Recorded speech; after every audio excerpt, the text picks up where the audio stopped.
Hello! Earlier today, Matt Dillahunty appeared on Apologia's channel to criticize the Kalam.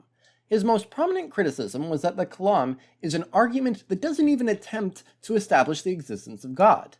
As he describes it, the Kalam should be dead. I find this objection to be pretty unconvincing, and to show why, I'm going to start right off the bat by explaining how I think a good Kalam ought to be structured. On today's episode of Cooking Up Arguments with Chef Squared. Okay, today I'm going to show you how to cook up the perfect Kalam. You'll need 3 ingredients. The first is that 2-premise syllogism we all know and love. You have a causal premise, and the universe began to exist. Defend philosophically, scientifically, or both if you're feeling fancy. Now, mix well, and you'll have the proposition that the universe has a cause. The second ingredient is conceptual analysis. You're going to want to bring out as many godlike properties as you can. They really enhance the flavor. There's a lot of room for creativity here. You want to say that the cause is powerful, immaterial, personal, you do you. But I gotta say, if you want to argue that the cause is personal, so often, and I mean so often, these inferences are barely half-baked. You gotta spend the actual time preheating these inferences with various metaphysical principles. And I hope you kept track of how you defended your syllogism earlier, because that's going to affect whether we can infer that the cause transcends all or simply local space-time. Now, once you've brought out all the godlike properties you can to elucidate the nature of this cause, you add the third ingredient. It's my secret ingredient. You say, hey, that cause looks a lot like God. And bam, you've just suddenly added a dose of Bayesianism to your argument, which doctors say is good for your health. See, what we want to do is treat the notion that an omni-God created the universe as a hypothesis that makes predictions. An obvious prediction of the hypothesis that an omni-God made the universe is that the universe had a cause. We just verified that prediction, and what that means is that the probability of our hypothesis increases. Now, the more specific the prediction we can verify, the better our Kalam's going to turn out. If we not only verify that there's a cause, but that it's powerful, immaterial, timeless, yada yada yada, then that's going to increase the probability of our hypothesis way more.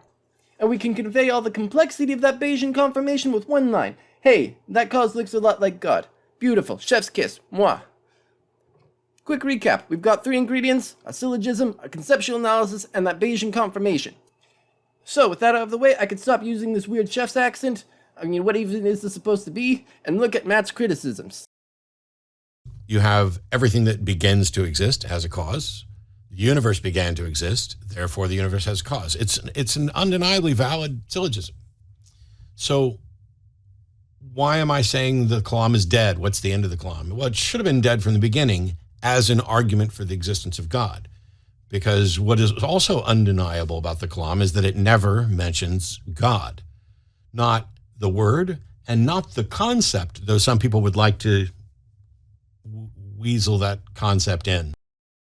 I haven't spent any time on reevaluating the Kalam from the moment I discovered that it doesn't address God at all and that everything else is in some secondary argument. I just have to keep explaining the problems with this argument. Problems Craig seems to agree with on one hand and disagree with on the other, depending on which sentence he's uttering. The argument doesn't present any properties of the cause, but he keeps claiming it does, even in his response to me complaining that they keep adding properties to this. He does it again. So, what's going on here is that out of our 3 ingredients, Matt says that the first ingredient of the Kalam is actually the whole Kalam. The other stuff is secondary arguments. Now, I think this is wrong. The first syllogism can't be the whole Kalam. Nobody who has ever presented the Kalam has seriously ever just gotten on stage, said the syllogism, and sat back down. There's always something done to try and identify the cause with God. But if Matt disagrees, I'll just grant his definition for the sake of argument. Let's call this whole line of argumentation that I provided the Kalam Plus. The Kalam Plus is undeniably an argument for God's existence.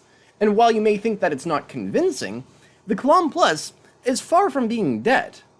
However, since one of its 3 central ingredients is in fact what Matt calls the Kalam should be said to be not dead as well. Anyways, that's the end of this video. Thanks for watching. Please subscribe if you enjoyed this content.